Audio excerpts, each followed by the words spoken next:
Radio Publique Africaine.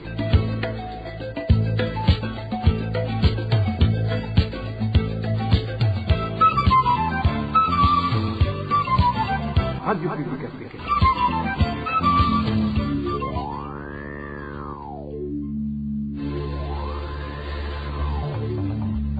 C'est le moment de suivre le journal parlé en français. À la présentation, Émile Nivasumbo. Bienvenue chers auditeurs dans le journal du 14 décembre 2022. Voici les principaux titres.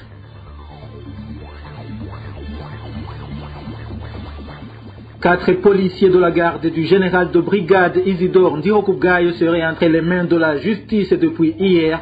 C'est dans le dossier de l'assassinat d'une certaine Alice Naokagiye. Nous vous en parlerons tout à l'heure.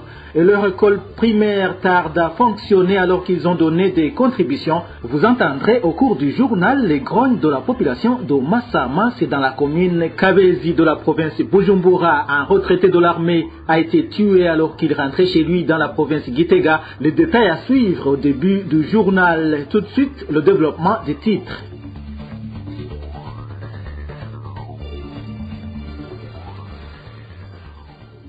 Je vous le disais dans les titres, un sexagénaire résidant sur la colline Ruhande, commune Gishubi en province Gitega, a été tué par des gens non encore identifiés dans la nuit de lundi à mardi. Le corps de ce militaire en retraite, issu des anciennes forces armées burundaises, portait une blessure au niveau de la tête. Le point avec Onésime de Chimagize. Pierre Ngendanzi, surnommé Mabouye, est mort assassiné par des individus qui l'ont attaqué dans la soirée de ce lundi lorsqu'il rentrait chez lui en provenance du marché situé sur la colline Gishubi. Selon les informations en provenance des habitants de la colline Ruhande, le corps de ce militaire en retraite, ex-FAB, a été retrouvé dans la matinée de ce mardi allongé dans un ruisseau situé dans la vallée qui sépare les collines de Ruhande et Gishubi. Les mêmes habitants indiquent qu'il a été tué, frappé au niveau de la tête, alors qu'il était à quelques centaines de mètres de son domicile. Son corps a été découvert dans un ruisseau situé à une certaine distance de son domicile. Il est rentré chez lui en provenance du marché situé sur la colline Gishubi. Les auteurs de ce crime ne sont pas encore identifiés, ni le mobile de cet assassinat. La victime avait une blessure au niveau de la tête, ce qui prouve qu'il a été assassiné. Ses bourreaux se sont également emparés de tout ce qu'il avait sur lui, notamment son téléphone, ainsi que les béquilles sur lesquelles il s'appuyait pour marcher. Les habitants de la colline Ruhande indiquent qu'ils ne comprennent pas pourquoi cet ancien militaire ex-FAB de 63 ans a été tué vu qu'il entretenait de bonnes relations avec tout son entourage.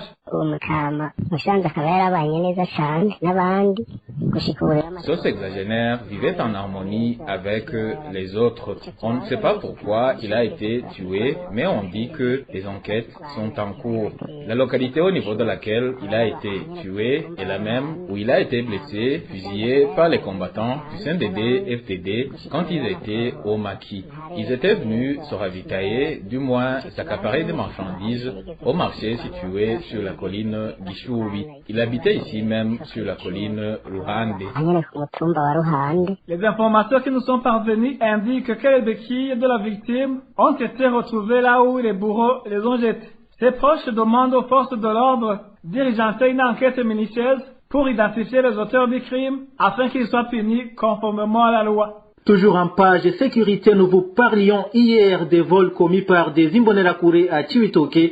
L'origine des Imbonerakure, le manque d'occupation et l'impunité sont parmi les raisons qui poussent ces jeunes du parti au pouvoir à semer le chaos dans le pays, selon Vital Nshimirimana, le président du Forum pour le renforcement de la société civile. Il évoque la responsabilité du gouvernement en ce qui concerne ces cas de vol signalés dans la zone Chibitoke. Suivez Vital Nshimirimana, c'est le président du Force.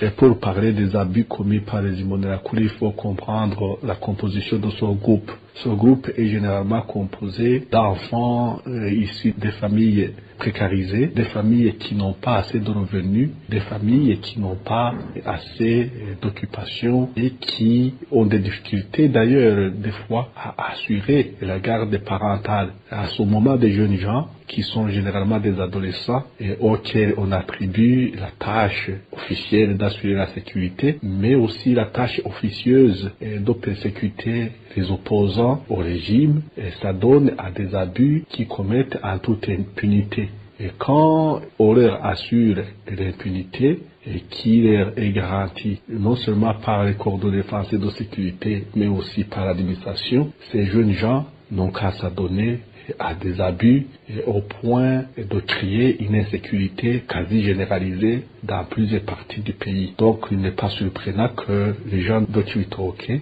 soient impactés par les abus ou les activités de cette milice. Partout au monde où on a des milices qui sévissent, ils ont fini par créer le chaos, ils ont fini par créer la désolation, ils ont fini par crier ou commettre des crimes. Et personne n'ignore ce qui est arrivé à la République d'Iguada lorsque les Interahamwe, qui étaient une milice initiée par le gouvernement, ont fini par commettre le génocide des Tutsis en 1994. Donc le Burundi, les parents et le gouvernement devraient prendre les responsabilités pour empêcher qu'on arrive à une situation de non-retour, à une situation où ces jeunes gens vont continuer à commettre des crimes en toute impunité. Et si on avait un gouvernement rationnel au pays, on devrait dissoudre cette milice, remettre ces jeunes gens sur le chemin de l'éducation, de la désintoxication,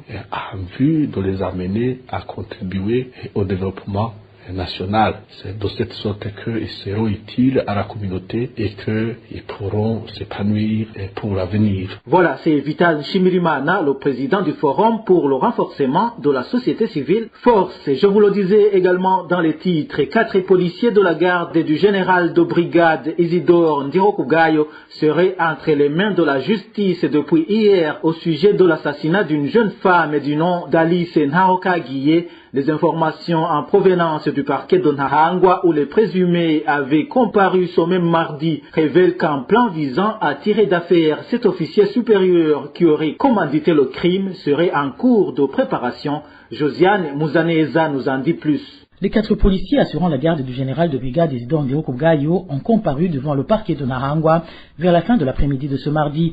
Les informations que la RPA doit aux magistrats affectés à la dite juridiction indiquent que jusque vers 20h, ces agents de police se trouvaient sous interrogatoire sur l'affaire liée à l'assassinat d'une jeune femme du nom d'Alice Nhaokagiye. Le crime aurait été perpétré au début de la semaine dernière au domicile de l'officier supérieur de police Isidore Ndirokugayo, 6 au quartier 9 de la zone Ngagara. Selon nos sources d'information, les 4 policiers ont par la suite été transférés vers la prison centrale de Mimba. Cependant, les révélations à notre disposition affirment que ces présumés auteurs du crime seraient en train d'être préparés pour qu'ils concoctent un récit identique sur les circonstances de la mort d'Alice Nhaokagiye. Selon toujours nos informateurs, cette stratégie aurait pour but d'écarter du procès le général de brigade Isidore Ndirokugayo alias Nakubambe qui aurait ordonné l'acte afin qu'il puisse continuer de se la couler douce. La veille de la découverte du corps d'Alice Nhaokagiye, pour rappel, la veille de la découverte du corps d'Alice Nhaokagiye, une autre personne de sexe masculin aurait été arrêtée et passée à tabac par la garde du général de brigade Isidore Ndirokugayo. Depuis, le sort de cet homme reste toujours inconnu et même son corps n'a jusqu'à présent pas été retrouvé. Dans un instant, nous abordons la page gouvernance. Le général Alain Guillaume Bunyoni a été remis sur la liste des personnalités de différents pays sous sanctions américaines le 9 décembre dernier. Les États-Unis d'Amérique expliquent que l'ancien premier ministre burundais a été impliqué dans des violations flagrantes des droits humains. Alain Guillaume Bunyoni était déjà mis sous sanctions du gouvernement américain en novembre 2015, des sanctions que le gouvernement de Joe Biden avait levées il y a une année en novembre 2021. Général Alain Guillaume Bunyoni a été destitué de ses fonctions de chef de gouvernement le 7 septembre dernier. Les dites sanctions concernent entre autres les restrictions financières et de visa. Rendons-nous à présent à Muyinga où les conducteurs des mototaxis du chef-lieu de cette province s'insurgent contre les amendes illégales exigées par les policiers. Ces motards demandent que la loi soit respectée. Elvis Nyomongere. Certains conducteurs des mototaxis du chef-lieu de province Muyinga indiquent que les policiers se positionnent tout près de la banque BGF au quartier Swahili à Gasenyi, ainsi qu'à l'endroit communément appelé 09. Souvent, ces policiers prennent 20 000 francs pour libérer une moto. Plus corrompus que les policiers de Muyinga, tu meurs. Quand on leur donne 20 000 francs, ils ferment les yeux sur tout. En fait, on dirait qu'ils jouent à qui collectera le plus d'argent, car ils utilisent les téléphones pour renseigner telle ou telle autre moto qui a échappé à leur vigilance. C'est illégal, mais ils le font quand même. Selon ces motards, lorsqu'une moto est saisie et conduite jusque dans le camp, on est obligé de payer plus cher pour sa libération et toujours sans quittance. En fait, les 20 000 sont des pots de vin qu'on leur donne, car des fois il arrive qu'on manque l'un ou l'autre document. Et si on refuse de payer, la moto est acheminée à leur camp et là on la récupère après avoir payé 100 000 francs, sans quittance en contrepartie. Ces motards du chef-lieu de province Muyinga demandent que les amendes soient payées en toute légalité avec délivrance de quittance. Nous n'avons pas pu joindre les responsables de la police à Muyinga pour plus simple éclaircissement. Quittons Muyinga pour nous rendre dans la province Bujumbura où les habitants de la colline Massama en commune Kabezi se plaignent du retard de finalisation de construction de l'école primaire Massama. Ils indiquent qu'ils avaient pourtant donné des contributions pour poser la toiture sur les salles de classe. Les détails avec Dani Claire, il la trouve. Certains habitants de la colline Massama indiquent qu'ils ont contribué pour poser les tôles sur les salles de classe de l'école primaire Massama, mais que rien n'a été fait jusqu'à présent. Ici, nous avons contribué pour la toiture de classe depuis les grandes vacances, mais jusqu'à présent, rien n'a été fait.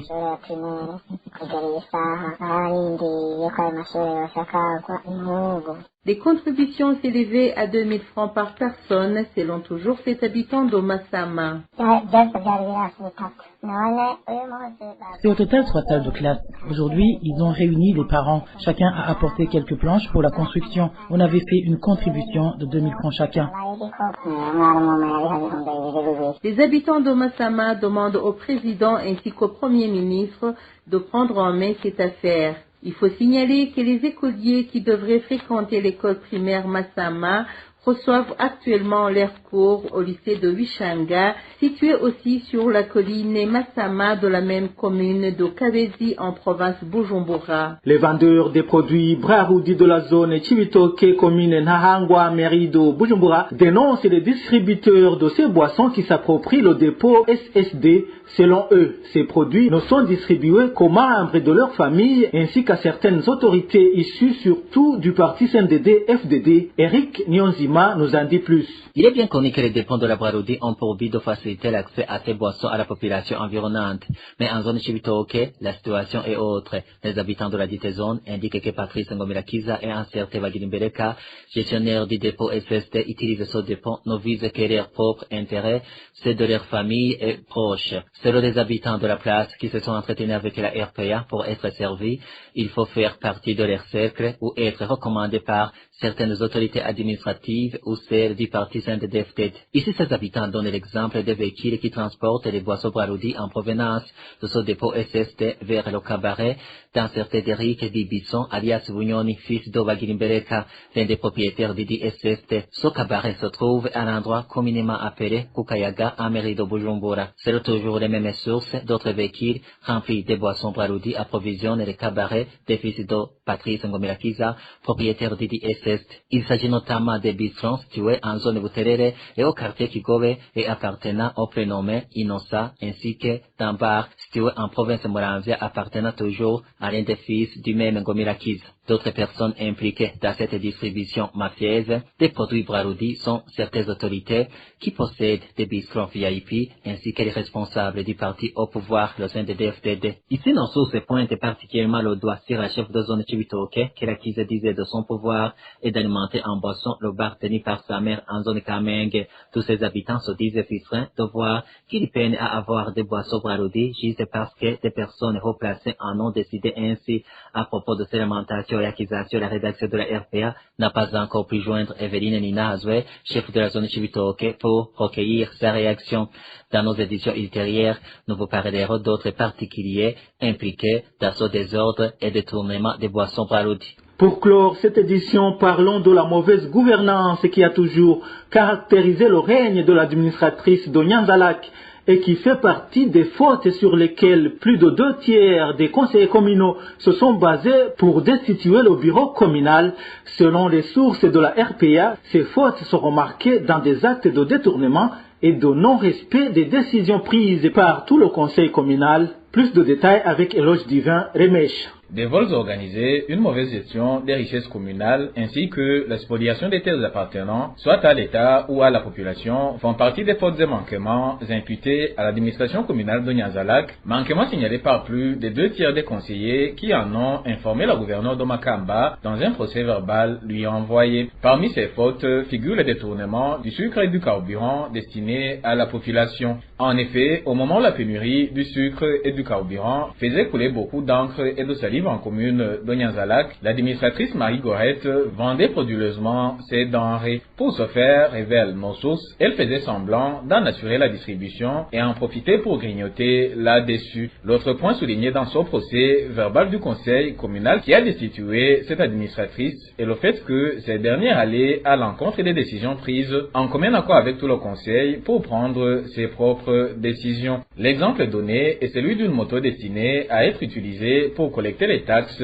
communales, alors qu'il a été prévu que la commune allait débourser 4 millions de francs burundais pour l'achat de cette moto. Marie-Gorée Tiramunda a passé outre cette décision et a amené sa propre moto qui se loue depuis 2020 à 15 000 francs burundais par mois. Et c'est sans parler des agents communaux qu'il a engagés de son propre chef sans consulter le conseil communal. Les autres crimes imputés à l'administratrice Marie-Gorée Tiramunda sont notamment la spoliation des terres. Ici, les conseillers communaux qui ont décidé sa destitution ainsi que celle de tout le bureau communal parlaient d'une terre domaniale située à Wuheka. Certaines sources affirment que cette parcelle a été louée par cette administratrice à un montant qui serait estimé à 40 millions de nos francs pour une période de 5 ans. Cette dernière s'est également approprié le terrain qui abritait le cimetière de la localité d'Ongimbiro ainsi qu'une parcelle appartenant à une coopérative Sangwe d'Obukeye. Ces deux parcelles ont pour le moment été converties en champs de culture que l'administratrice partagerait avec la gouverneure de Makamba, Françoise Ngodirazana. Sur ces fautes et manquements, la rédaction de la RPA n'a pas encore pu joindre l'administratrice Marie-Gorée Tiramunda pour qu'elle donne sa version. Entre-temps, les conseillers communaux qui ont décidé sa destitution, malgré qu'elle ne soit toujours pas effective, après 12 jours, l'accusent d'autres fautes sur lesquelles nous reviendrons dans nos éditions ultérieures. Voilà, c'est par ici que nous mettons un point final au journal du 14 décembre 2022. Merci à vous tous qui nous avez suivis. Émile Niwasumba, j'étais à la présentation. Au revoir.